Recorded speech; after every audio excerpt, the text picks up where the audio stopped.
আসসালামু আলাইকুম প্রিয় দর্শক।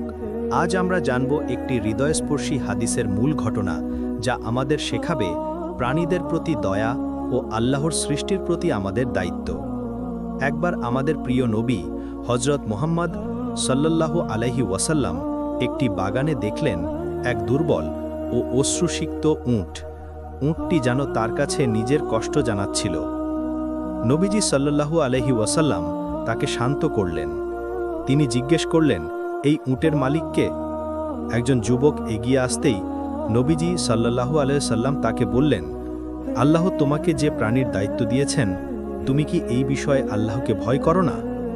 এটি আমার কাছে অভিযোগ করেছে যে তুমি এটিকে না খাইয়ে রাখো এবং অতিরিক্ত কাজ করাও।